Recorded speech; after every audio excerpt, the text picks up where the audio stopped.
मैं विजयलक्ष्मी, सहायक आचार्य राजनीति विज्ञान, गौरी देवी राजकीय महिला महाविद्यालय अलवर, और मौलिक अधिकार संवैधानिक प्रावधान के पार्ट 1 के अंतर्गत हमने देखा मौलिक अधिकार के अभिप्राय के बारे में, और साथ ही साथ हमने संक्षिप्त में जाना इंग्लैंड, फ्रांस, अमेरिका के अंतर्गत मौलिक अधिकारों की संक्षिप्त पृष्ठभूमि के बारे में।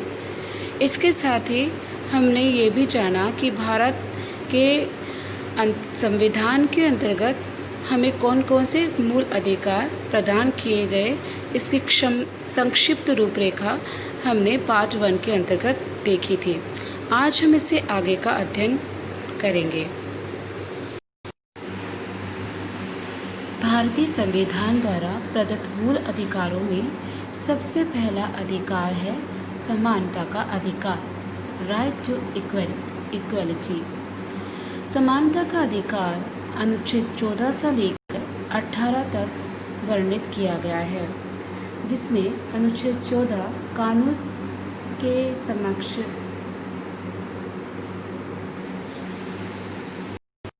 समानता और कानून के समान संरक्षण दोनों को अपने अंतर्गत समाहित कर लेता है।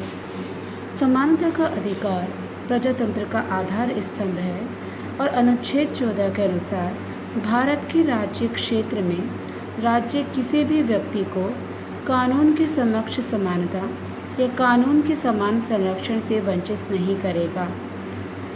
अगर हम इनके शब्दों पर गौर करेंगे तो हमें पाएंगे कि इस अनुच्छेद का प्रथम भाग के शब्द कानून के समक्ष समानता ब्रिटिश सामान्य विधि की देन है, और इसके द्वारा राज्य पर बंधन लगाया गया है कि वह सभी व्यक्तियों के लिए एक सा कानून बनाएगा और उन्हें एक समान लागू करेगा।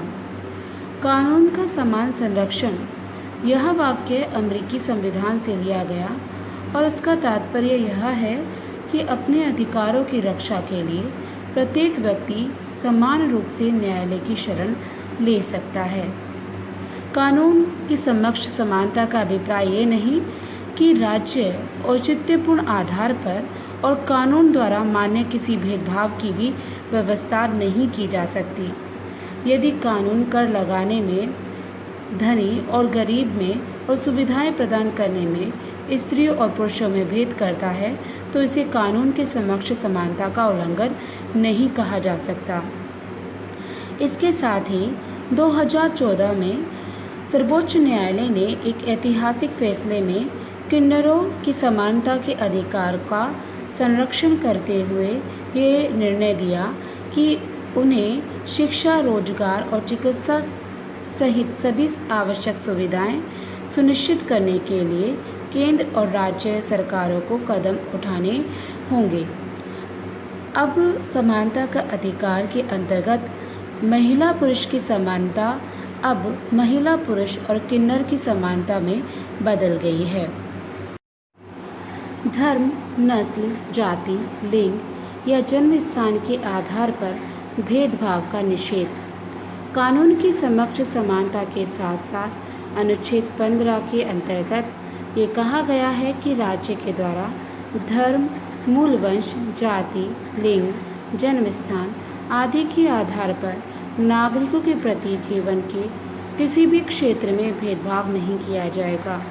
कानून द्वारा ये निश्चित किया गया कि सब नागरिकों के साथ दुकानों, होटलों तथा सार्वजनिक स्थानों जैसे कुओं, तालाबों, स्नान गृहों, सड़कों आदि के प्रयोग के संबंध में किसी भी प्रकार का भेदभाव नहीं किया जाएगा। अनुच्छेद 16 राज्य के अधीन नौकरियों का समान अवसर।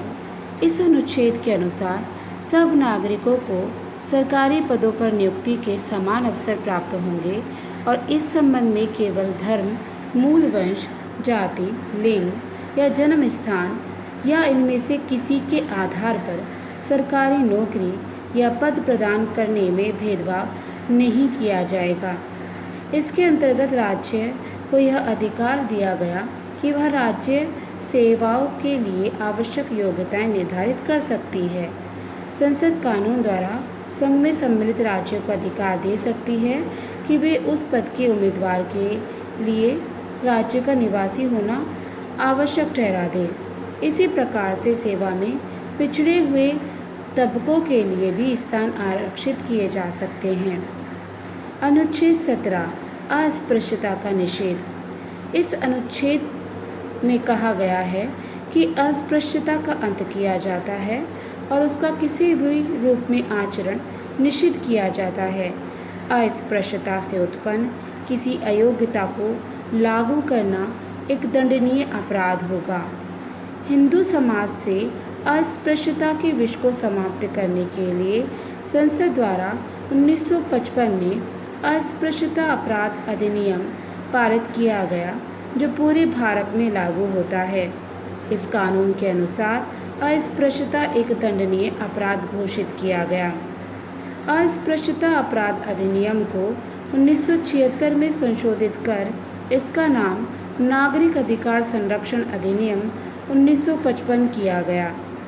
1989 में इस कानून को और अधिक कठोर बनाते हुए इसे अनुसूचित जाति व जनजाति निरोधक कानून 1989 का नाम दे दिया गया। यह कानून अस्पृश्यता के अंत के लिए अब तक बनाए गए कानूनों में सबसे अधिक कठोर है। अनुच्छेद 18 उपाधियों का निषेध। संविधान के अंतर्गत उपाधियों का निषेध किया गया है। इस अनुच्छेद में यह व्यवस्था की गई है कि सेना अथवा विद्या संबंधी उपाधियों के अलावा राज्य अन्य कोई उपाधियां प्रदान नहीं कर सकता। इसके साथ ही भारत का कोई नागरिक बिना राष्ट्रपति की आज्ञा के विदेशी राज्य से कोई उपाधि प्राप्त नहीं कर सकता या स्वीकार नहीं कर सकता। अनुच्छेद 18 की उपयुक्त व्यवस्था के बावजूद भारत में 1950 से ही भारत सरकार द्वारा भारत रत्न, पद्म भूषण, पद्म विभूषण और पद्मश्री की उपाधियां प्रदान की जाती रही है। उपाधियां प्रदान करने की इस व्यवस्था को कुछ पक्षों द्वारा अनुचित और संविधान के प्रतिकूल बताया जाता रहा है। इस व्यवस्था को सर्वोच्च न्यायालय में चुनौती दी गई और सर्वोच्च न्यायालय ने इस संबंध में कहा कि उपाधियां प्रदान करने की व्यवस्था संविधान के प्रतिकूल नहीं है, लेकिन इस संबंध में शासन का समस्त कार्य विवेक संगत रूप में और उचित मानदंडों के आधार पर होना चाहिए। मुझे विश्वास है आपको ये वीडियो उपयोगी रहा होगा। धन्यवाद।